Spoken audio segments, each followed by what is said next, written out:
I run my campaign in a large, unexplored forest called Loggers County, or specifically the Elmwood.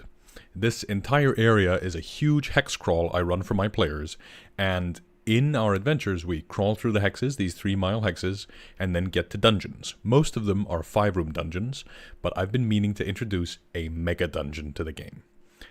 And in this video, this live stream, and a series of live streams going on through all of May, I'm going to be making that mega dungeon that I will eventually run for my players, and you, the audience, are going to help me design it, pick out all the details, and figure out how to do it. If you're watching the VOD, welcome. We're going to chat for a little bit, so there might be 20-30 minutes or whatever while people trickle in. I will put a link in the description so you can just skip to when that starts if you want, but if you want to get some news about the channel and other stuff as we just yap for a bit, you're welcome to join. Hi, everybody. You know, slowly but surely we're figuring out how to do this live streaming thing, I think. It's gonna work.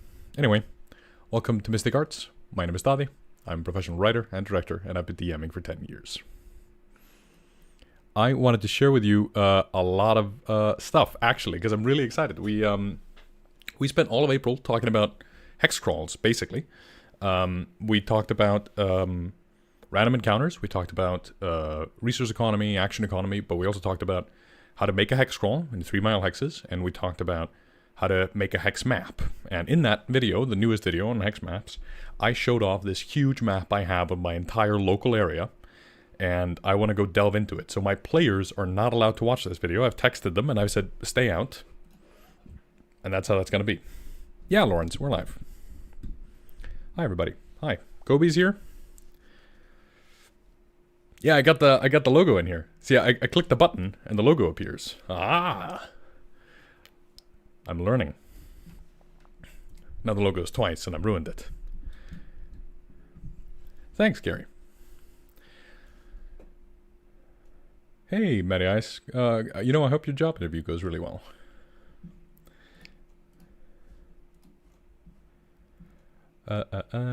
So, yeah, we did hex crawls in April, and in May, we're going to do dungeons. We're going to talk about dungeons for basically the entire month. This week's video is going to be on sidekicks. The video after is going to be 5 types of exploration. Then we're going to talk about dungeon crawls, and then we're going to talk about jack-casing the dungeon, which is a term that's been around for a while. And I'm going to show you how I did it to a dungeon. And then we're going to do this thing where a whole bunch of dungeon tubers have made 5-room dungeons. We're calling it the Dungeon Tuber Dungeon Jam logo. Ah, see? I'm learning how to do this. We're all going to make dungeons together. These 5-room dungeons are going to be available on a playlist where everybody can watch. And there's going to be, I don't know, there's loads of us who are doing this. I think in the Discord we're organizing this in, I think there's like 80 or something channels. I have no idea if all of them are going to take part. We'll have to wait and see. But if you're running a D&D channel, then come reach out and we'll make sure to invite you to it. So that's going to be really cool.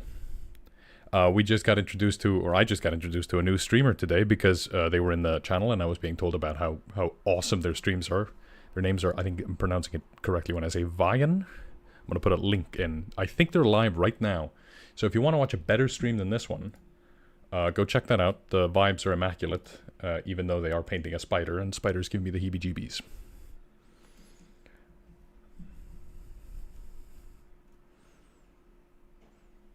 Hey, Jeffrey, that's fantastic to hear.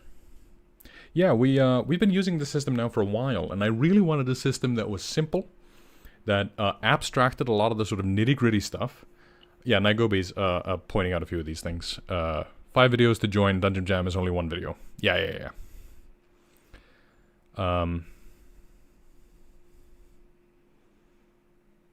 Hey, Valor, welcome. Welcome to the show. Settle bless her.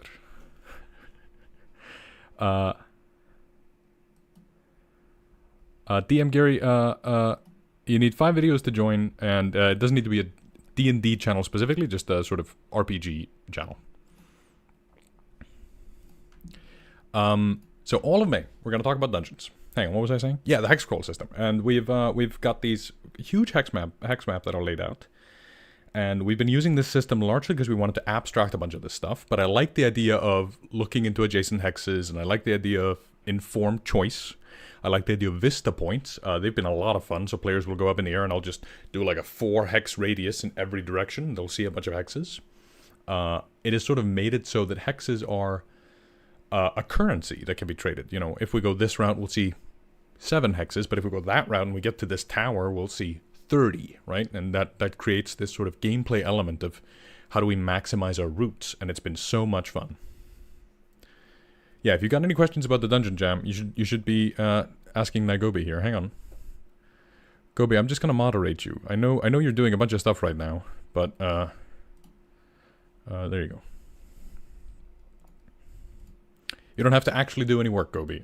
You're supposed to be editing right now. I think you're working on an insanely awesome video that I really look forward to seeing.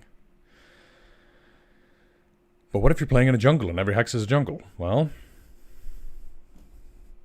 you can, you know, maybe mix it up.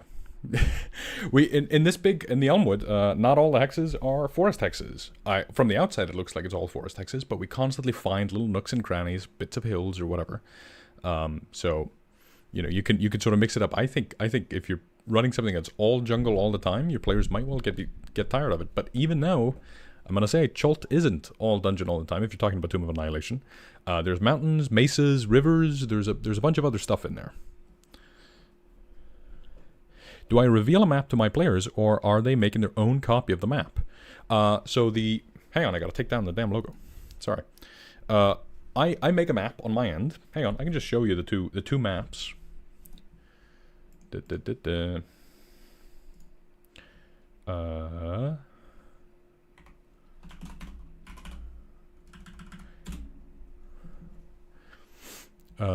Marie Pascal, I'm gonna answer your question here. So really, if any of my players are watching, they got to get out of here right now. Does this work? Sort of, kind of, a little bit. Hang on. You're not supposed to see the little man behind the curtain. But if I click this button, there we go. So this here is the map I gave my players. On the big world map, they saw this entire area was forested. But then I handed them this, and I said, you're going to fill in all the hexes. Now what I have is this other map. Hang on. Don't intend to be sharing my desktop, but there we are. Nerd. There we go. So we got 2 maps. This one is the one that I have, and that one over there, on the other side is the is the map my players have, and they go around, they fill in the hexes. They draw in little green for trees, and they draw in rivers, and they sketch it all out. AB's playing in this campaign. Somebody asked that earlier. AB's playing in the campaign. She's got an iPad that she draws this on, but I also printed out the empty hex map, and I roll it onto the table, which you can see if you watch the 3 Mile Hex video. I roll it out onto the table, and they fill that in as they go. They usually fill it in at the end of a session because they want to make it slightly prettier than they would if they were all doing it in a rush in the middle.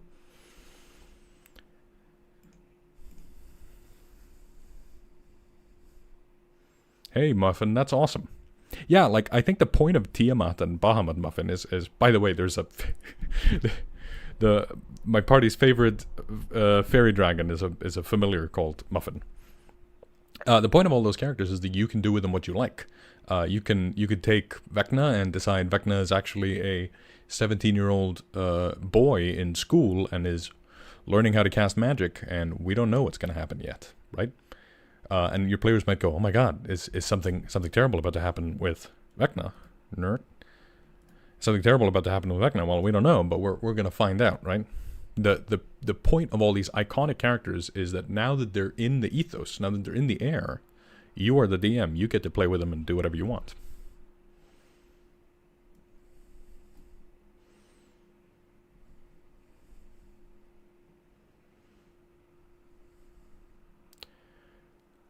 Hang on. Lots of chat to catch up on.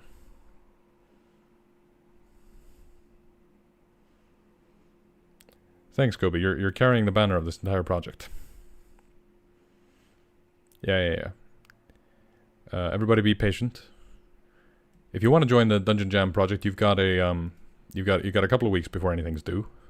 Like homework, it's gonna get due.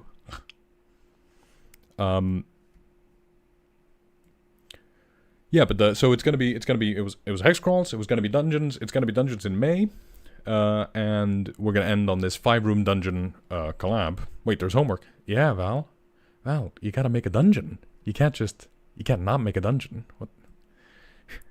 You gotta do it. 2 weeks? No, you got a couple of more weeks. We're doing it on the 25th, I think. Yeah, 25th. So do you have a master hex grid? Yeah. Rafferty, did you see the thing? 2 hex maps. One for me, and one for... Nah. And one for them.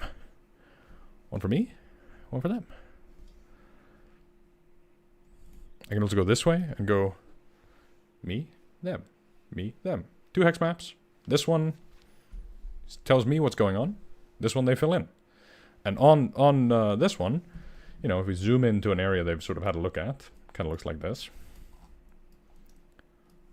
I know which ones are forested, which ones have dungeons. Oh, hey, Rob.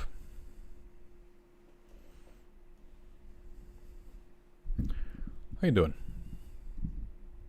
Do your players see the hex map on the table as they play? Yes. We print out this whole thing. The whole thing gets printed. Hang on. I could go get it, but I'm just gonna pull up the video so you folks can see what I'm talking about. This is our hex crawl video.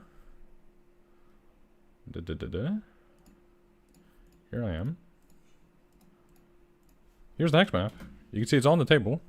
Hang on, don't look at my face. Nobody... Nerd. This is the hex map. It's all empty. You can see it's all on the table. They have it in front of them, and they go, oh, we go here, do we go there? You know, how do we move around? They talk amongst themselves. They color in. You can see that there are some hexes they've colored in, and some hexes they haven't. Well, lots of hexes they haven't, and they color in the whole thing.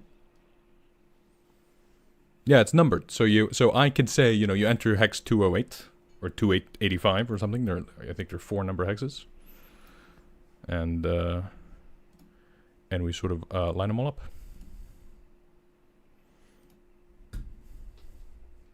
They filled the train as they discovered. Absolutely. Yeah. Best way to do it.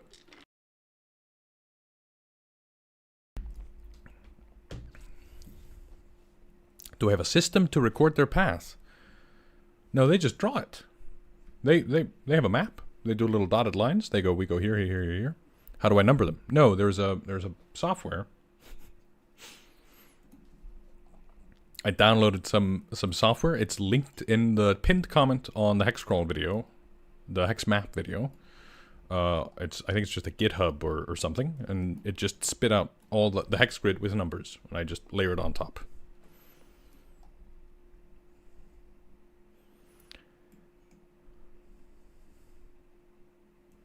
Do I let them color in the wrong hex type? They only color in the hexes on the physical map at the end of the session. They typically just sketch the rest out.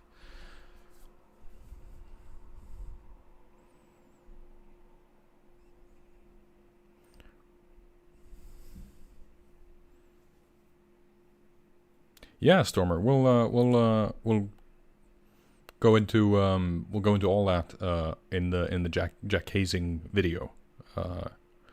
And in this video, we're gonna make a dungeon. We're gonna have to look at these maps. I'm bringing them up partly for a reason. We're gonna have to look at these maps because we're gonna make a mega dungeon in here. This were on World Anvil. It would make travel and exploration very convenient. I'm not familiar with that function of World Anvil. I don't really use it.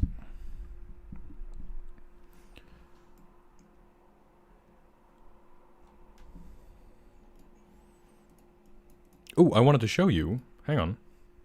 If I click this button and then this button, I wanted to show you the new equipment. This is the bookshelf in front of where I film. Look at that. We have a new camera. This is all brought to you. The new quality of the videos is brought to you by our patrons and anybody who supports the channel. This is a new camera and the new microphone. I'm not using them today because this microphone now lives here. We no longer move it back and forth, and we got a new ring light. So.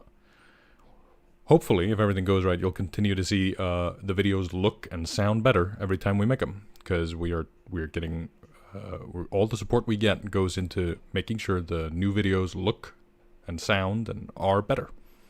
So we've been really trying to step up our game recently, and I hope you notice. Anyway, blah blah blah. I'm also excited. I've been very excited these past few days because of the SRD, the 5.2 SRD, the 2024 edition of D&D is being put in the SRD. Was put in the SRD just I think 6 days ago. So it's all now in the Creative Commons. It's publicly accessible. It's immediately available to anyone who wants to use it and homebrew with it, which I think is fantastic. I'm really excited about. They said it was going to be within a few weeks, but it's been a little more than 2 months, which not the best. But credit where it's due. They've put out the new SRD, and it's only like, even if it is 2 months, the 2014 SRD took 3 years to come out. It took them a long time before the rules were put in Creative Commons. The SRD Horned Rat is the system reference document. So the rules of D&D are granted in a book that is pricey and expensive and huge, but they are also free. Anyone can go on the internet and just get them. Here we go. Which means if you're a creative, anything in the SRD is in the Creative Commons, which means you're allowed to use it. They have legally given up control over it. They didn't have to, but the community made them. The community kind of forced them to. Gott kvöld, Rakus. The community made them do it. So now we have all these rules available, and that means that somebody like me can publish their homebrew for 2024 D&D, and we can make it immediately compatible. We can reference all these spells. We can even copy paste them straight from the SRD into our own rules and do what we want with them, which is, again, kind of spectacular. I think it's incredible how quickly they did it this time. I know there was a lot of talk about whether or not they do it, and there's all this pressure from the outside, obviously, because of the whole OGL thing, and, Wizards of the Coast is really in the doghouse with the community. I don't know how often I'm having a perfectly ordinary conversation with someone about D&D, and then WotC gets mentioned, suddenly everyone's up in arms, which, fair play, they really did poop their pants there.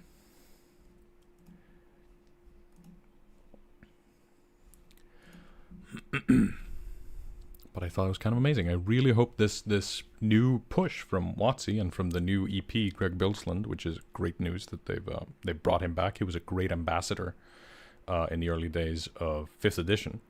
I really hope that D&D is able to rebuild this trust with the community that they kind of lost, and I really hope that we start to see more and more of this stuff enter into the commons, because I think the community's kind of forced them to, right? They all voted with their wallets, and now we're in this, hopefully, I'm being hopeful here, but hopefully in this era of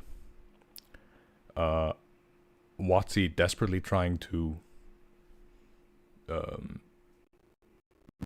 their trust with the community as much as they can. Hey, Peter, how you doing? Yeah, Stormer, there's a bunch of partnered content on D&D Beyond. Like, a whole bunch of third-party people are now being platformed on official sites, which is awesome. I wish the filtering tools were better, but I've said my piece on that. Do I have thoughts on J. Craw and Chris Perkins retiring? I mean, those guys were at the top of the food chain in D&D for like a decade. Makes sense to me that if they had an opportunity to retire on top, that's what I'd like to do. I'd love to be 40 and 50 and get to retire. Sounds awesome. Hey, DM Gary. Yeah, looking forward to it. So somebody asked the question earlier, and I saw it, and I didn't answer it. Jan asked, did I learn DMing on your own, or did you learn while playing with other DMs? The first time I played, a friend of mine, Stefan, ran a game for me for about 6 to 8 sessions or something. And that was really just by drawing lots. I'd sort of asked, who's going to DM? Is it going to be you or me? And and he decided he had access to the rule book. We were playing Pathfinder in the day. And he decided that he was going to run it, and I was like, all right, sweet. So he was going to run one adventure, and I was going to run the next one. And since then, I've been running kind of my own adventure. I don't think I ever really stopped. That quickly became running 2 sessions a week, and then later 3, and then do different adventures, 1 session each a week. Those sessions were 10, 12 hours. I was hooked. The first time we played, this was the coolest thing I'd ever done. So,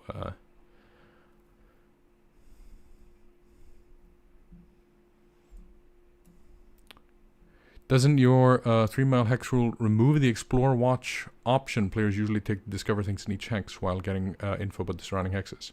No, you can still do the explore a hex thing. That's just for hidden stuff, right? That's for I'm responding to at Trivion here, higher up in the chat for anybody following along.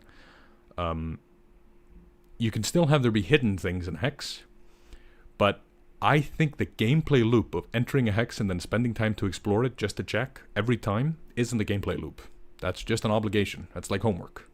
You have to make there be, do we spend time? Is it worth it? Do we have time to spend? Once those questions enter the game, you're actually playing game. But if you're just entering hex, explore, nothing, entering hex, explore, nothing, maybe rolling a dice every now and again, I don't think that's gameplay as much as it is a job. Personally. In this video, I kind of had to talk about my own campaign, so I'm going to give you a little bit of a background on it. Oh.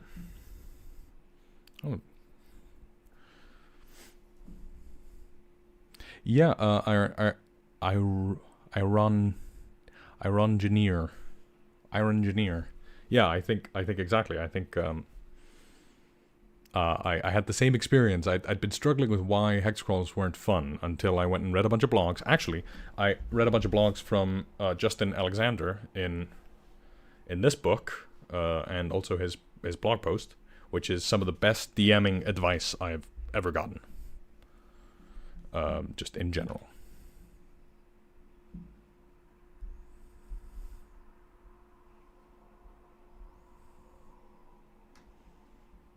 Thanks, Agile Monk. So I run a game in this place called Ariston, or in the Atroxian Republic. I've mentioned this a little in some videos, but I'm going to pull up a map here.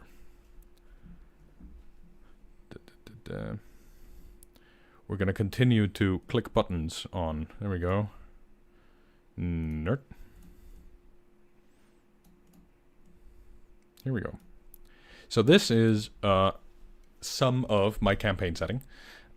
This is Atroxia, which is this kind of Victorian-esque empire that is now a republic during the last war, which was this cataclysmic world war, but with insane magic and gods and that kind of thing. That ended about 20 years ago, 27 years ago. And as a result of it ending, and the way it was fought and how much it cost, the empire got broke. And the monarchy tightened its grip. The emperor tightened its grip. And the forces of democracy, basically, freedom and democracy, ended up overthrowing the empire and creating, over the course of the next decade, the Atroxian Republic. And this is a democratic republic that sort of runs this entire operation here, these entire islands, etc. Some of these are now free, like the Free Folk Isles and Blackmore, which is a dwarven kingdom, and a reference to the roots and foundation of D&D. And inside the middle of it, right here, is this huge forest. This here is the capital. Some 40 miles away is the edge of the Elmwood, which is this gargantuan forest. Holy shit, thank you so much, Backyard Car Builder. That's really appreciated, thank you. This huge forest is the source of the hex crawls, right? If you remember this map here, this is the same forest, but in Ariston, right? So you can see this here is actually quite a big an area. When you zoom in, you see this hex map here, and then you hop over, you can see how much detail we can go put in here. And my players are currently in Loggers County. They're in this hex right here, and have just explored down southward, and then they're probably going to turn around, they're going to go back up, eventually go back to town, take an extended rest so they can sleep and get their spell slots back and get their hit points, and then they're going to go out here to the Utopian Hollow, which is where one of the bad guy factions are. If you remember a video on making hex maps, you can see the faction map here, these different color blobs. And inside each of the factions, there is a headquarters, a base of operations. And then beyond it, there are all these outposts and dungeons.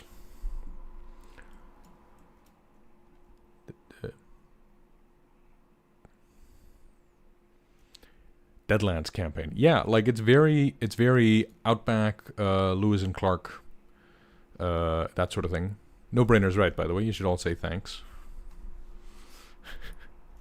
Ruckus, welcome to the show. Thank you. Thank you so much. Yeah, it's very Lewis and Clark. It's very Explorers. It's very Deadlands. There's a lot of weird and funky magic and cryptids and that kind of thing. Hi, Octavio. Hi. And it's got firearms, and there's warlords and stuff like that. These things all kind of layer on top this kind of exploratory section,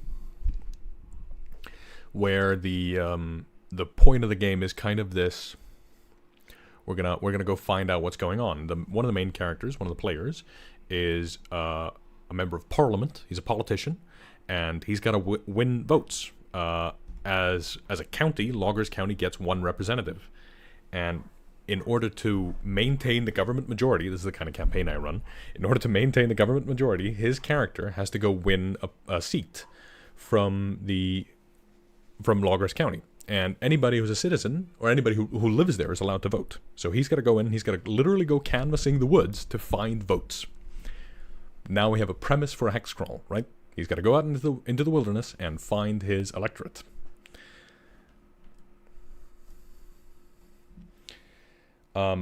As a part of doing that, he's kind of brought this band of misfits together, not on purpose. They were just sort of all there. Sorry, my hair keeps bothering me. He's brought this band of misfits together, and they're all going to be there, and they're all sort of wandering around the woods trying to figure out what's going on and trying to build up this place into a state. So now we have a premise for a hex crawl. They have to go canvass, look for voters, build a state, and then some of them have different plots. One of them is a detective who works for the magic cops, and he thinks there are cultists, devil cultists and demon cultists in the woods, so he's here to find them. One of them is a construction worker who wants to build up a society, so he's going to spend their time trying to find places where he can build up bridges, literally build bridges, and that kind of becomes his raison d'etre. So they've all got these reasons to want to go explore the wilderness. Some of them are rangers, some of them have hooks into all these kinds of things. So we build that into the campaign. It's very tough, I think, to take a hex crawl and slap it on top of an otherwise non-hex crawly game. If you're basically running a campaign like Critical Role, where there are these scenes and then you go from location to location and fight the bad guys, I think it's going to be very tough for you to get to a point where there's one bit of hair.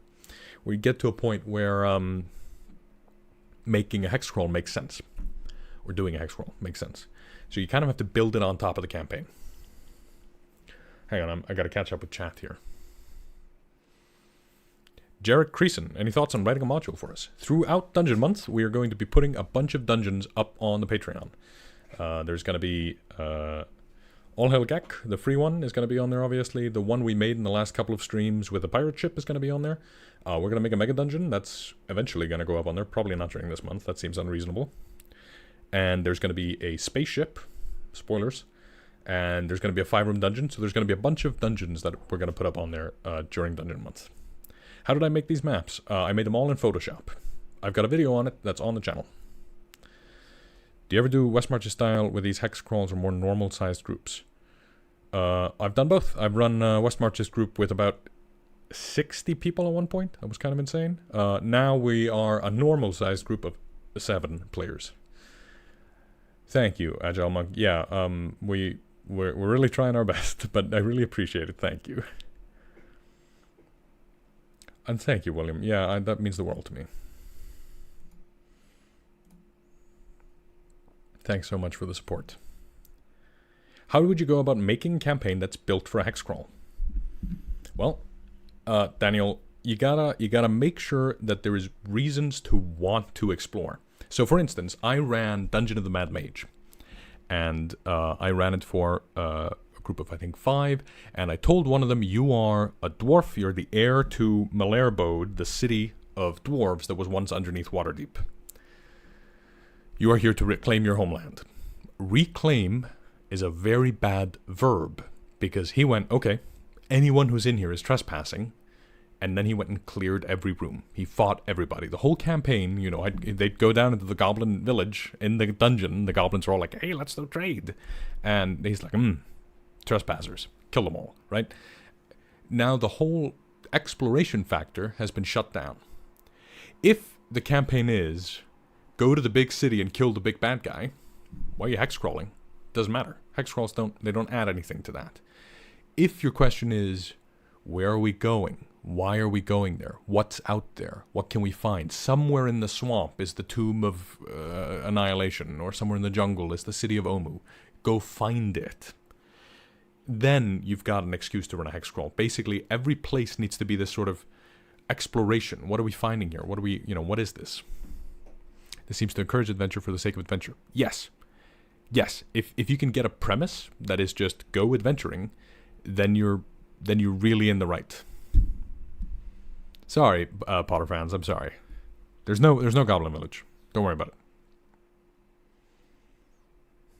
Hi, Bachel.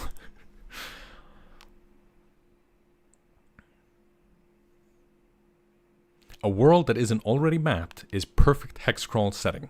Peter is correct. A world ready to be explored and mapped by the players. Right. Think of Lewis and Clark. Think of literally sort of any scenario where it's like, we don't know what's out there. We have no idea. You're in, what's it called? You're in the Icewind Dale. What's out there? I don't know. What's in the snow? I don't know. Could be anything. That's when you run a hex crawl. Stick your players on a random island no one's been on. Yeah, if you're running a seafaring campaign, you've got a ship, and the ship can go between random islands, and then you land on an island. Nobody knows what's here. We have never, ever, ever figured it out. You go figure it out. They didn't have satellite imagery during Lord of the Rings, so that's when you run a hex crawl map. How do you create informed choices about where to go next in a dungeon? Yes, Pat. We're gonna talk about that in a little bit.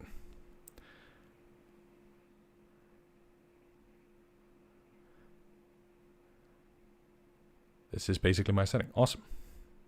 Peter says he's been toying around with a reverse hex crawl. The players wake in an unknown land and they must find their way back home. Yeah, so the hex crawl the other direction, but the way back isn't known. Perfect, right? How do we know where to go? Well, you go into a dungeon, right? How do we know where to go home? We go into a dungeon, we go, there's a body here of a human. We are all humans. Nothing we've found out here is a human. Where did he come from? Does he have a compass? Does he have a map? Does he have a letter? Oh, he has a letter. He mentioned some tower in the swamp. All right, let's go see if we can find a swamp. You don't even have to go find the swamp. Is there a way to find the swamp? Hey, we found a shambling mound. Maybe if we go in the direction the shambling mound came from, we found lizard folk. Maybe the lizard folk have directions to map to where they come from. Can we capture one of them? Can we have them take us to the swamp? In the swamp, we find a tower that belonged to this, that looks human, right? Human structure. Oh, right, there's a tower here. You keep layering these on, so you're always discovering the next bit of gameplay, and you're doing it in the hex crawl. That's when you run a hex crawl.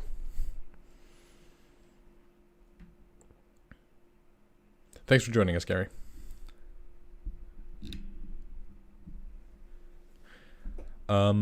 Right, so we've got this setting here. I had a point. Dungeons, yes.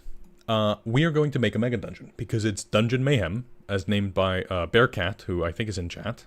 It's Dungeon Mayhem, so we are going to go make a mega dungeon, and I'm going to try and be live every Monday throughout all of May, working on this mega dungeon that I am then going to run for my players in my home campaign of King Maker Everlasting that we play here in this large hex crawl. So for the rest of May, starting now, we're starting May a little bit early on the 28th of April, but for the rest of May, you can call me Daði the Dungeon Guy. Daði the Dungeon Guy. Daði the Dungeon Guy. Daði the Dungeon Guy. Subscribe to D&D Rules. Daði the Dungeon Guy. Welcome back to Smash Clearly Pass. agile, sneaky, intelligent, powerful. I'm on the bed already. T-minus 5 seconds. Daði the Dungeon Guy. So, in front of me, I have this map, which is the map of the entire Elmwood. And it's this huge hex crawl that we're going to do. And the thing is, I know that several of these dungeons connect to the Underdark. And in my setting, the Underdark is another plane, which means they are not literally connected by tunnels. They're not literally all sort of pointing at each other, or like they aren't miles apart, because it's a different plane. An entry to the Underdark in this hex and an entry to the Underdark in that hex could actually be going down to the same point, right? So what I want to do is I want to go look at this map, this huge map I have, and I want to figure out where are all the Underdark entrances. And then I want to construct a mega dungeon that connects them all in this one huge chunk. Does that make sense? So, we are going to figure out, you like the intro? That's good, right? Nairobi and Delver just killed it, and I've been cackling ever since. So I know that this Duergar outpost, we've already run that adventure. There was a 5-room dungeon. At the end of it, there's an entrance into Mantle Dareth. Now, if you don't know what Mantle Dareth is, it's a dungeon from Out of the Abyss, and it's a tiny little room. Hang on, let me go find. It's a dungeon from Out of the Abyss, and it's tiny. I think it's literally like a 5-room dungeon, and it really bored me, because I was like, I really wished it's basically in this stalactite. So hang on. It kind of looks like this. Inside the stalactite, in the Underdark, in the Dark Lake, there is a city. This is what it looks like in Out of the Abyss. This here is the dungeon that I saw somebody on the internet make. Riles 42. Well, Riles made this awesome Mantle Dareth map that I think is just sick. It's got a whole city inside the stalactite. So I was awe-inspired by this map that this Reddit user had made, and I decided to put it in my campaign. So, while exploring the Duergar outpost, the players go into the Underdark, and they show up in Mantle Dareth. And they have a look around, and Mantle Dareth isn't a small Zentarum outpost in my setting. It's completely different. It's basically like a bazaar. It's like a shop, and it's a city of a few thousand people. But the people are all Duergar and Deep Gnomes, Mind Flayers, Beholders. It's run by the Thief King, who is a Quaggoth. And they went in there. They'd already been in. Some of the players had already been in there in their solo adventures. So they went, oh, it's Mantle Dareth. They talked about it for a bit, and then they went somewhere else. And I know that these 4 dungeons all connect to the Underdark. I also know that this dungeon, and maybe this dungeon, definitely that dungeon, all connect to the Underdark. And there may be more. It might be this one. Maybe that's it. But there's a bunch of connections into the Underdark here. And I like the idea on sort of connecting them all as a point crawl, having them all stick together, and then there's a dungeon underneath. Or maybe that dungeon leads to various points, right? So I kind of want to just figure out what that is. So I'm going to launch Photoshop. And I'm going to figure out if I can't somehow represent my thoughts on this, right? Yeah, Peter's absolutely correct. Out of the Abyss is the most inspired adventure idea with some tepid designs. They've got Demogorgon on the cover. Spoilers for Out of the Abyss. If anyone's playing it, plug your ears. I'll do this when it's done. But it's got Demogorgon on the cover. And by level 2 or 3, Demogorgon literally shows up. And doesn't really do much else in the adventure. And I keep going, why isn't this Kill Demogorgon adventure? And I keep finding situations for it where the maps are all kind of a little bit out of whack. And it's always a little disappointing whenever I go fully into it. But I love the idea, and it's not what made me fall in love with the Underdark. I ran it first as Night Below, and that was a lot of fun.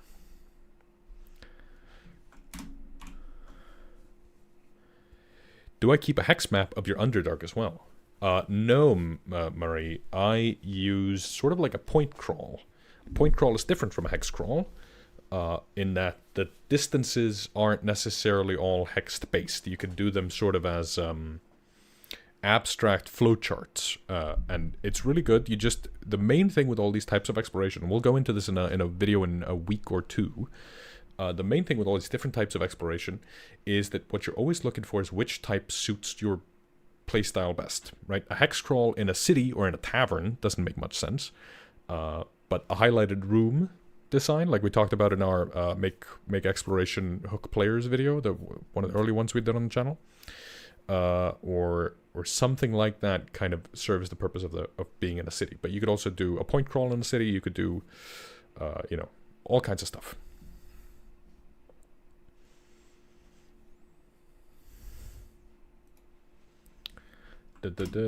Alright, so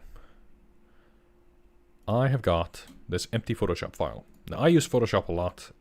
That's because I went to graphic design school and I had to learn how to use it.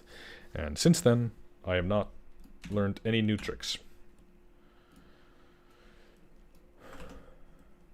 That makes sense. Yeah, the silken roads are an excellent way to do a point crawl. If you want to look more into point crawls, the Alexandrian has written an article on it that I will be borrowing from heavily when I eventually talk about it, because Justin Alexander knows what he's talking about. There we go. How do I... So, why is the chat up? Go down, chat. Stop being up. There we go.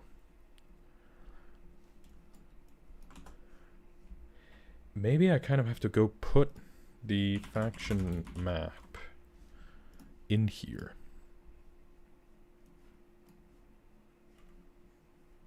Hey, Cookie Dude, how you doing?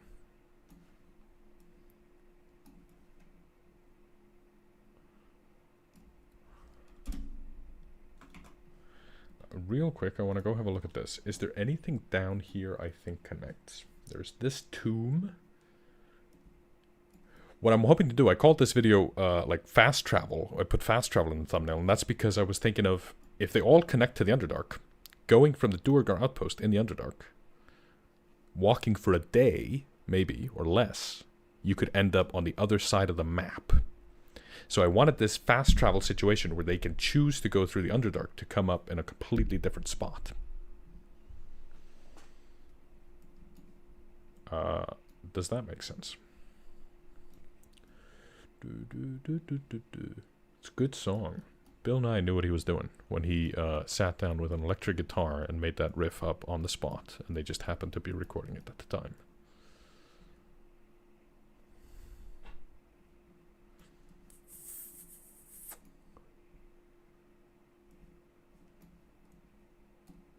I think maybe here.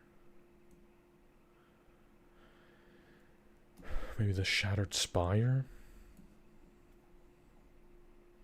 Don't think... Oh, the Bloodstone. There might be one in Castle Bloodstone. That might be cool.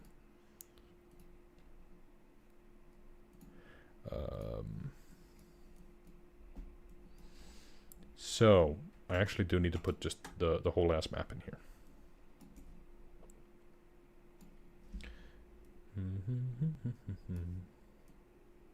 I am the dungeon guy.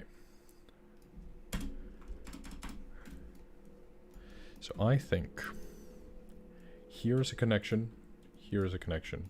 I can't read anything here, but that's fine. These things are all connected. I think Castle Bloodstone. I'm sure that's a reference that people are going to catch. Shattered Spire. That seems like a fun fast travel map to me. Am I missing something? Is there an area like here, right? Oh, I want a subway. Yeah, basically. I want a subway full of monsters. The monster subway.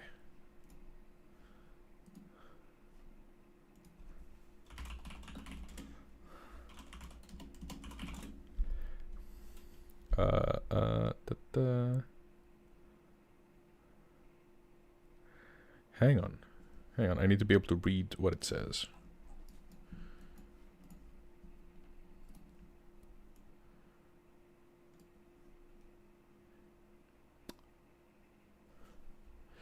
Yeah, leaving areas empty, that's cool.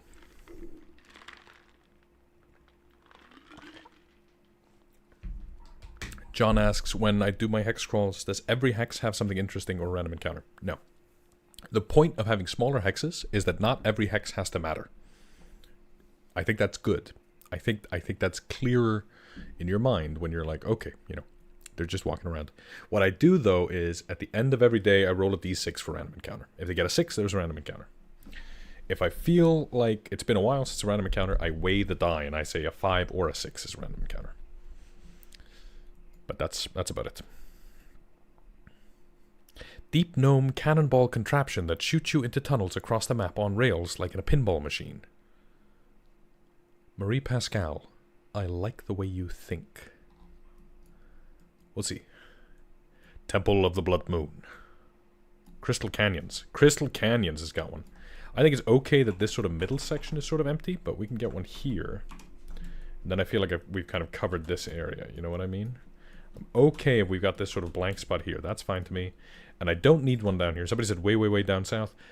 We don't need one down here. This part isn't really a part of the adventure. This is just a bit of unexplored forest because the adventure starts up here and they're going to work their way down. I don't know that they're ever really going to spend any time here. If they do, I might stick something in, but...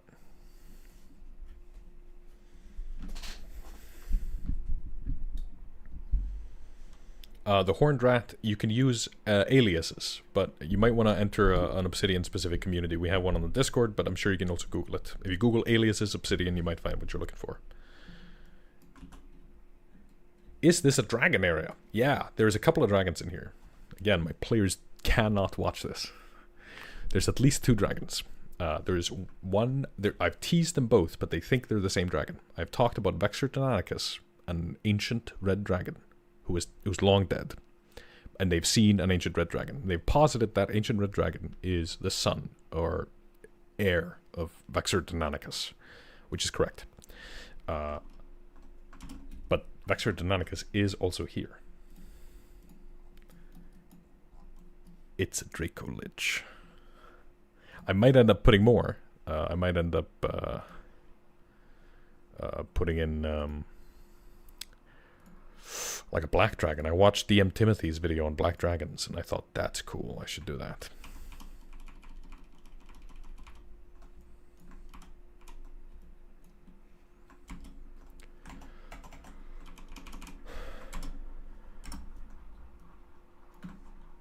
So, I'm just going to continue to sort of try and make this make sense in my head. This first stream is probably mostly just going to be figuring out the fast travel element. We're going to try and break the streams down into usable chunks. The next one might be some kind of outline. We'll see. This is Crystal Canyons.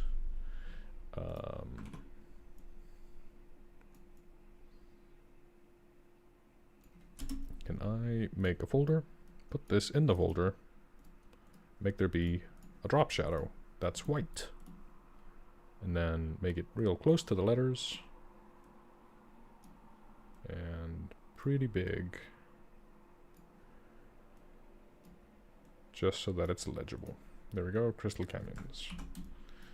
This one up here is House Kanafi. House Kanafi is a house of drow that has been causing trouble for the characters. Duergar Outpost. I'm actually going to put the Crystal Canyon text here.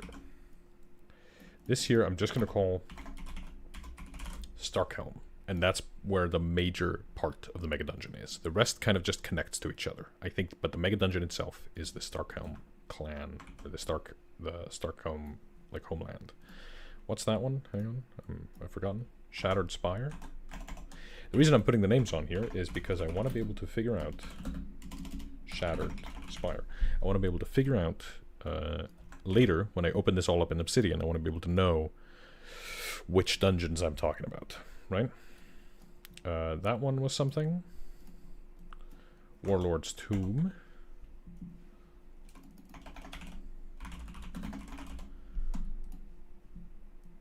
And this here is Castle Bloodstone. Make sense? I think it's pretty good. I think I like this empty chunk here. I think that also means, because they're starting up in the north, they're starting in the northern part of the forest, I think the fact that there's an empty chunk here means they're not really going to discover the fast travel system immediately. It's going to take them some time.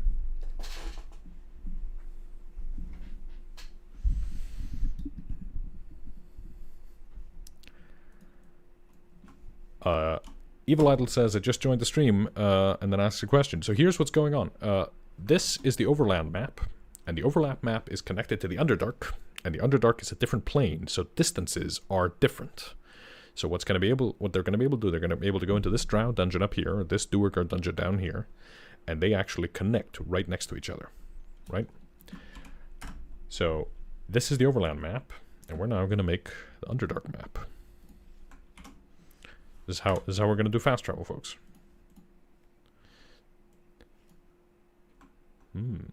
Better? Worse? Better if I put it underneath. Like thus. Oh, but then Starkhelm kind of sucks. That's fine. We can... Starkhelm. There we go.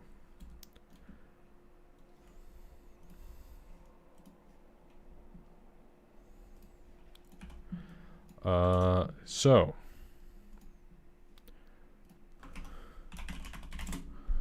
I want to go grab... I want to see if there's like a map of the Dark Lake or something. I don't actually need it. It doesn't matter for what I'm doing. I don't really use the Dark Lake.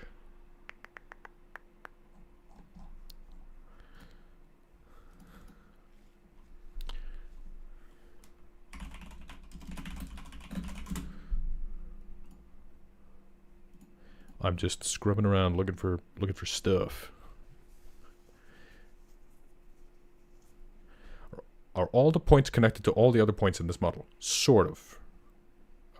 They're not all connected to the same point. They're all connected to different points who are connected to other points. So it's gonna be Underdark map here, connectors in between. Does that make sense? We have another caffeine sip here.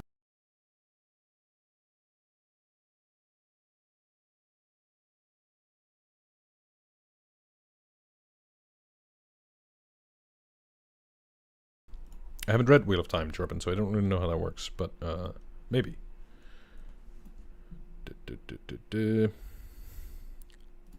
Opened Obsidian there for a second. I apologize. I'm clicking a lot of buttons that I probably should have clicked beforehand.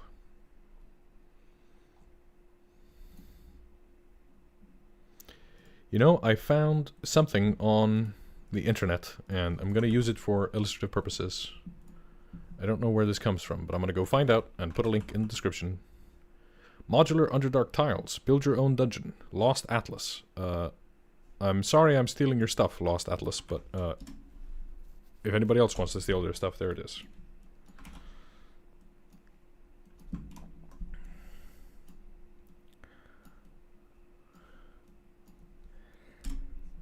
So underneath, in the Underdark, in my setting, there is a big ocean called the Sunless Sea. And I assume that's kind of what the Dark Lake is. I don't know. I don't know enough, but when I ran Night Below, there was this thing called the Sunless Sea. And I like the sound of it. I don't know if I'm actually using the way it is supposed to be used, but I have my own idea for what that's like. And I want to play with it. So, here we go. I'm just gonna stretch this image, but distort it. I apologize, Lost Atlas, but this is what I need. I also apologize to anyone who hears me burp every now and again.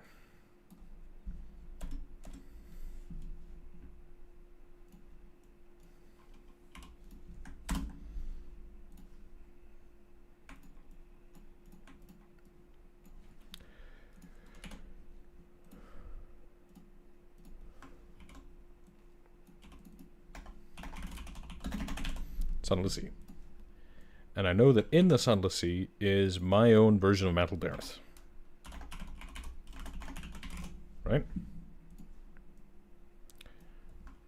And I know that on one coast of it is something that leads to Menzoberranzan. Now, if you're not familiar with D&D lore, that's fine. Menzoberranzan is what they call the Drow City.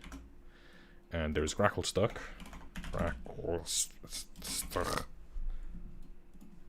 Spelled something like that. And that's somewhere. And then I need one more city. Yeah, Zanzanite. Which is what Matt Colville calls his Deep Gnome City. So I've stolen from 2nd edition, 5th edition, and 2nd edition, Sunless Sea, Night Below, Out of the Abysses, Major Cities, and Matt Colville. Somewhere along the way, someone's going to sue me. No, hopefully not.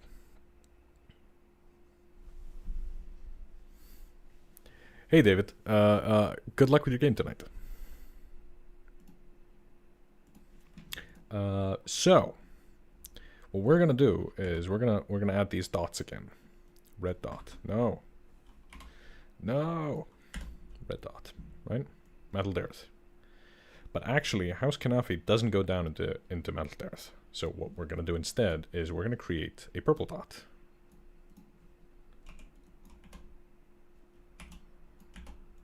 Purple dot. Menzoberranzan. Purple dot. Right?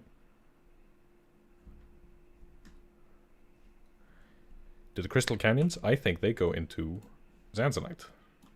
The Deep Gnome City. So, there we go. Right?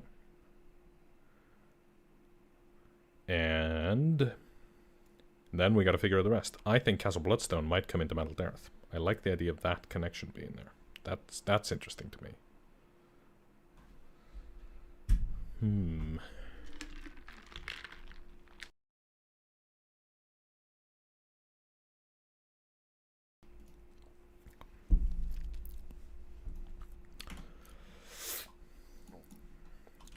What about Gracklstuck? What color is Gracklstuck? Let's make it sort of yellow. That's terrible. Let's make it orange. What is my caffeine of... That's not orange. What is my caffeine of choice? This is pre-workout. I don't like caffeine, so... There we go.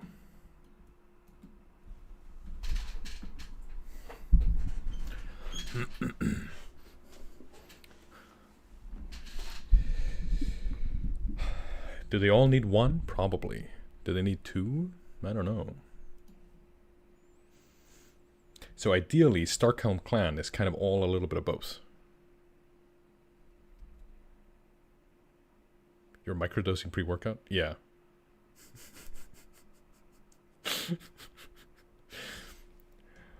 I've got many unhealthy habits. Microdosing pre-workout is one of them. Microdosing pre-workout at 9 p.m. That's another one. Yummy.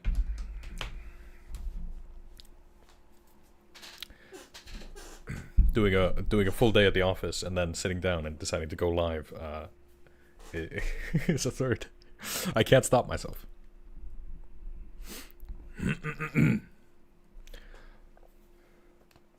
Could I have connections through a planar gate that's somewhat random? No, I want the planar gates to go to specific spots because I want it to be reliable enough that the players use it as fast travel. If it were completely random, or somewhat random, if there was randomness in it, they would never use it as fast travel. They would only ever go in, be like, oh, we're here. Huh, wild. And I've now robbed them of a little bit of informed choice. Now, that's fine if you do it just for fun. Like, I do it all the time. The players end up going accidentally through a plane or something. That's classic D&D nonsense. Good fun. But the whole sort of point of this is that we can connect these things so that they are somewhat reliable. God, William, you really just said that, huh? So we're gonna erase these Starcom. No! Stand by. We're gonna erase these Starcom dots here.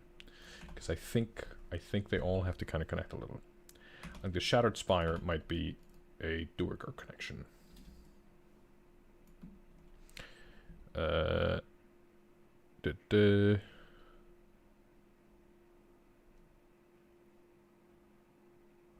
think Bloodstone needs to go down here. So maybe it is just one of each. Is that any fun? I don't know. Hey, George. I love hearing that. Thanks so much. That's a lot of videos at this point. Somebody did math on it. It takes ages. It takes ages to watch them all now. Hope you don't mean the VODs. That takes actual ages. So I'm gonna do this sort of stripey thing for Starcom Clan. Because I think the Starcom Clan dungeon is all of them, right? Ba ba ba ba. And then we got 2 others, so I could make there be more.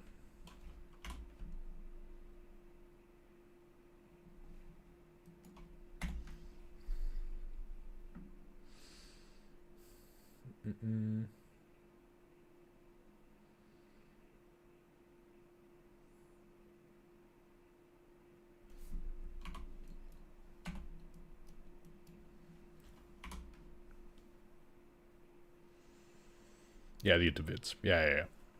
A little more reasonable.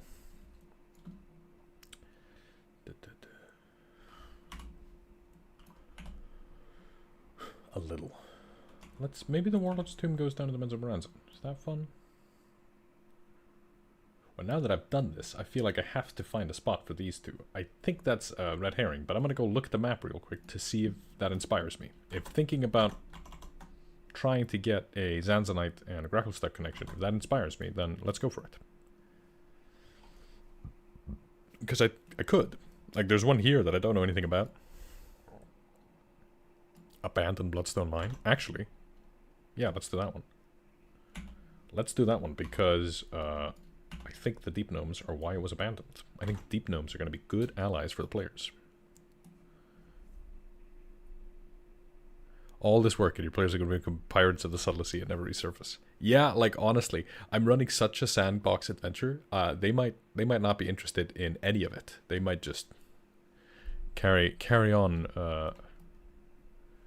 regardless.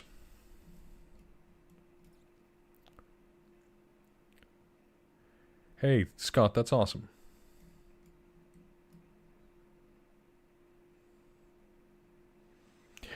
Right, Christian? Yeah, Bob's amazing. I sent him the script and I was like, "Are you willing to do this?" And he was so down for it, which is fantastic.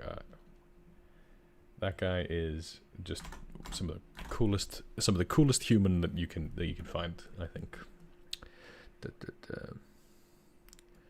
Is there anything here that I think would be better as a Duergar thing? Tomb of the Two Kings. It's pretty close to the Shattered Spire. I don't know if it's a fun fast travel mechanic then. So this seems like a fun one. This seems like a fun one. So really like that. But we got this. So maybe the Shattered Spire goes further south. But it's sort of central right now. So it kind of has to go up here if we wanted to use it. Well, there is this whole Dwarven area. The Old Quarry. The Old Quarry is perfect for it.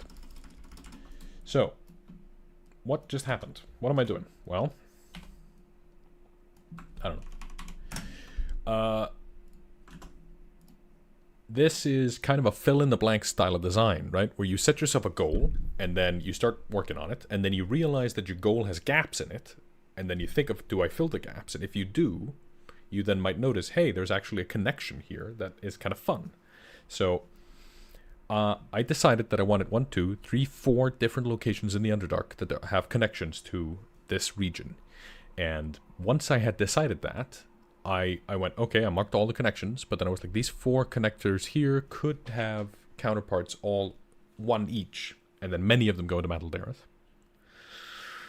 Or I could make it even more fun, and I could find these 2 per Underdark location. So each Underdark location, Menzo Branson, has both House Kanafi and Warlord Tomb. Gracklstuck has both the Shattered Spire and the Old Quarry. Zanzanite has both the Crystal Canyons and the Abandoned Mine. Why 2 each? Just because I had thought, ooh, I should find matches, and if I hadn't found any, that's fine. You don't want to design something because you were told by your own design that you had to design it. You invented the problem, you can decide to ignore it. You can decide that it isn't a problem. But if it inspires you, go chase that inspiration, see what you come up with. Abandoned mine. Because the door guard took it. No, the Srofniblin. And this one here is the old quarry. Hang on, I just got an error. Am I still alive?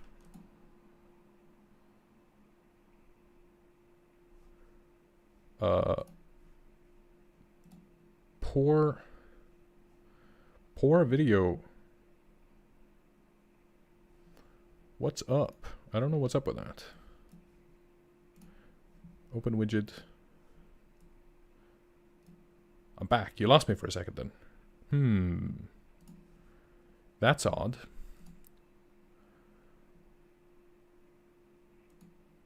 But it stuttered. Alright. Go ahead and let me know if it comes back. If there's a second stutter, that means there's a problem. Otherwise it's just a fluke. So, is everybody following along with what I'm on about here? Am I just a rambling madman with a YouTube channel? Well, I am, but you know, are you? Is any of this making any sense to you folks? Let's microdose some pre-workout.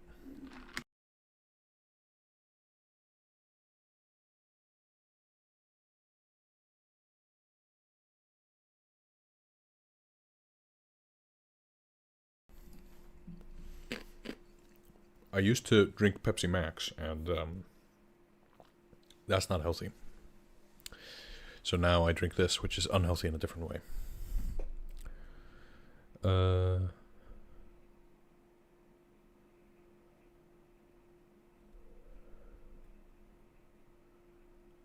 It's color-coded for 3rd graders. Ha! I think Daniel, you know, only you can answer what you think is going to work for your table. I'm as an Icelander, I don't really know what you could do as an American. All right, George. Here's what's going on. This map is all of the above world in my campaign right now, and that map is the Underdark, and I'm creating connections between the two so that my players can fast travel, right? So, in House Kanafi, in Warlord's Tomb, they both have a connection to Menzo Branson. Crystal Caverns and Abandoned Mine both have a connection to Zanzanite. Shattered Spire, Old Quarry both have a connection to Gracklestug. Starkhelm Clan, and Duer Outpost and Castle Bloodstone both have a connection to Mantle Dareth. Now, if I were smart, I would rename these things something that I'm allowed to call them. So I could, at some point, publish this. But at the moment, right now, we're just gonna do it like this.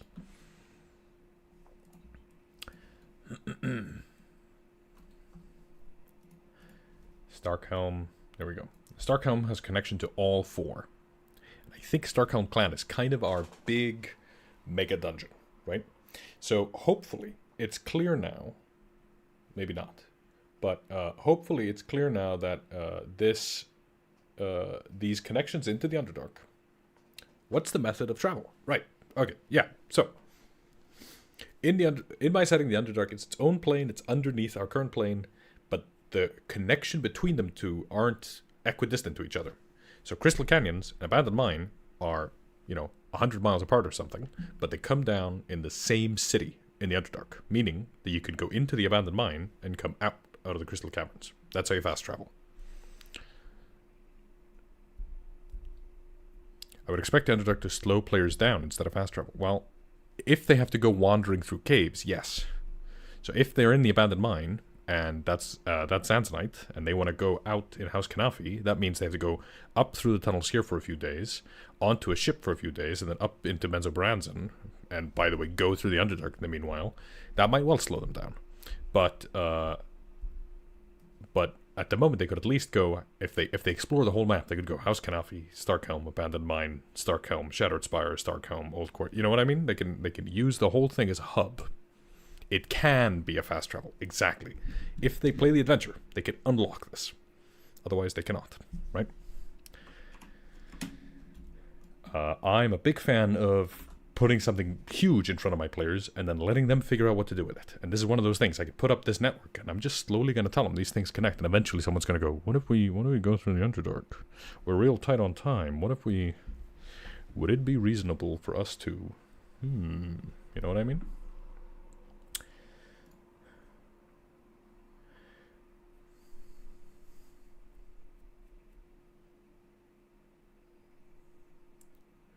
With this example, what would you expect at the timetable difference of your 3-mile hexes? So here, these are all 3-mile hexes. They are hex crawling. In the Underdark map, that's not a hex crawl. That's some other system of running it. I haven't figured it out yet. We should probably go do that. Right now, annoyingly, I have given a lot of numbers, so this isn't going to be good television. But I'm going to go find it out.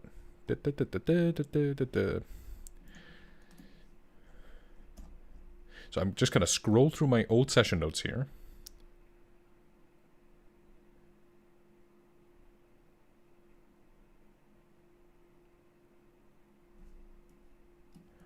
So this map is huge, right? So as far as using the Underdark to go from Zanzanite to Menzoberranzan, it's probably not a good idea.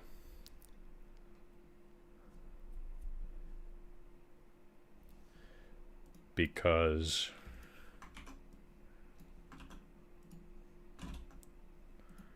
according to my notes, sailing from Manteldareth, from Menzoberranzan to Manteldareth is about 6 days, and from Manteldareth to Gracklstugh is another 6 days. So, as a fast travel, once you're in the Underdark, going from Menzoberranzan to Manteldareth, not very useful. But if you use the hub, it gets to be very, very, very useful. Sort of like the underground levels of Totok. I don't know what Totok is.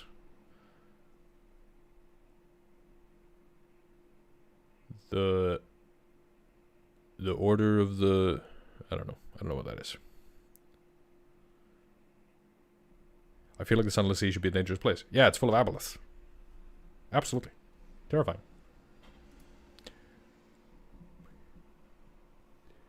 This isn't safer. It's not fast travel in the Tears of the Kingdom. Right, yeah.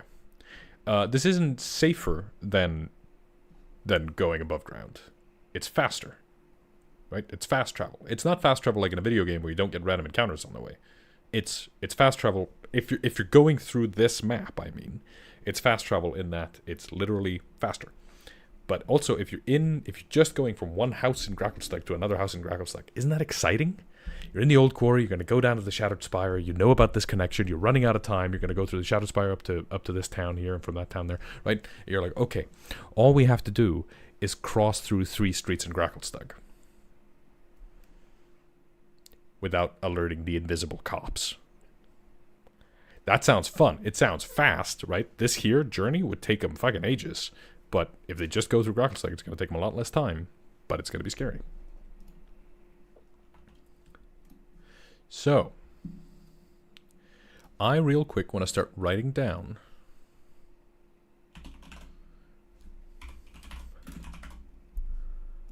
Starkhelm clan. Let's bring this up. So this here is a little bit of what I know about the Starkhelm clan. Their home is... what's it called on this map here? Starkheim.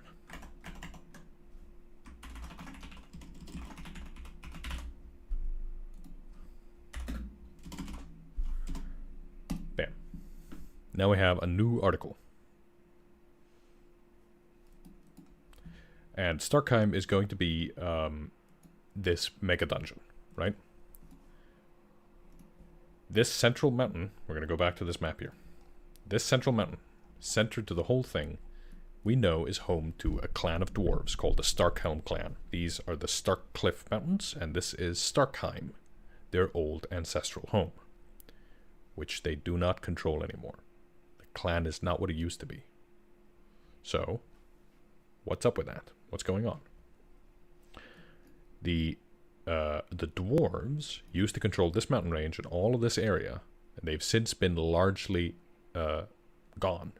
They're not really in the region anymore. They're not really doing anything. So how that all connects, I haven't figured out yet.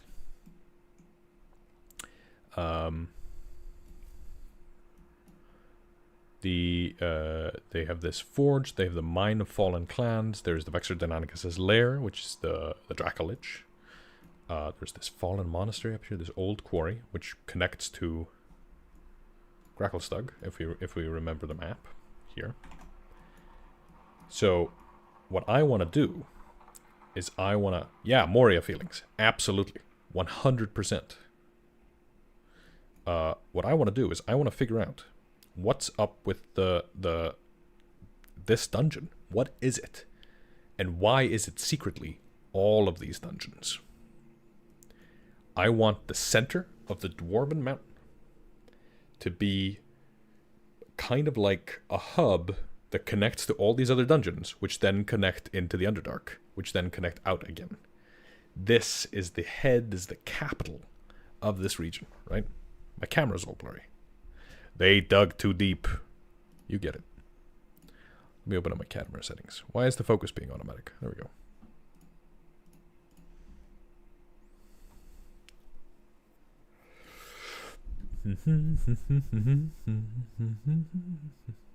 Thanks for joining us, John. Thanks so much.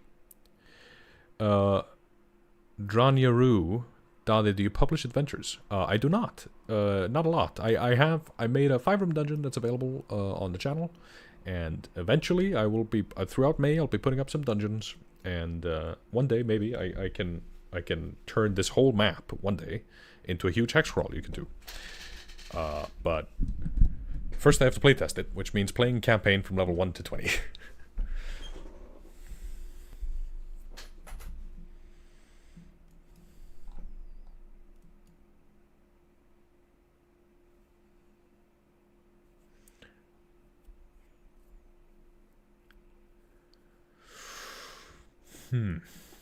So, let me start by just going nerd in here.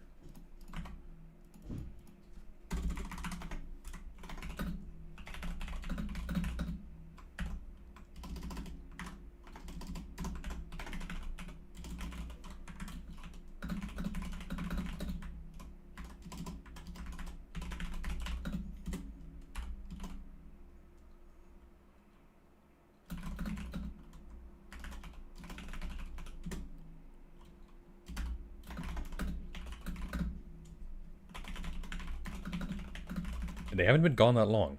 I think they've only been gone like a few months or maybe a year at most. They haven't been gone for a long time.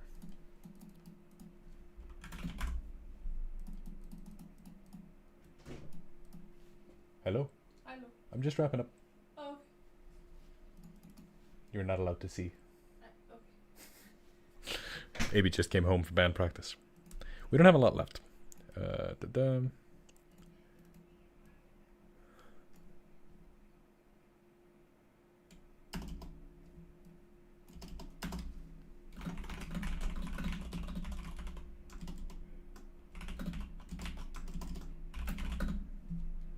But I think it's been in decline, so actually, it...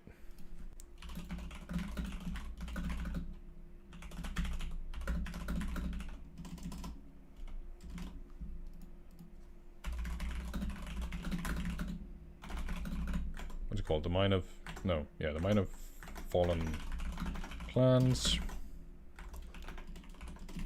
Forsaken Forge. Vexor there.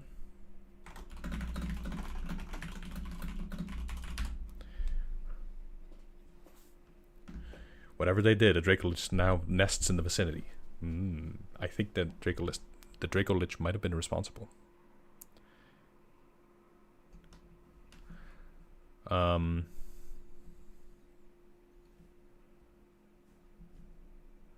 I think that's it. So we've got these various connectors here across the entire region. They all connect to this part in the Underdark, and then the Starkhelm clan itself connects to all of them, which means that the Starcom clan is going to be a mega dungeon. It is going to be several levels. It's going to be huge. It's going to have all these connections into these other regions and these regions, and it is kind of the hub dungeon of the entire Elmwood, of the entire Loggers County adventure that I'm running here in this campaign. These connectors will be across their entire sort of across the several layers of a dungeon, and it'll have twists and turns. You'll be learning in the dungeon. You'll be learning about both the clan's slow decline, and you'll be learning about how it fell to catastrophe. So I think those things all coming together are going to make for really entertaining discovery as you're in the dungeon. I think that's it.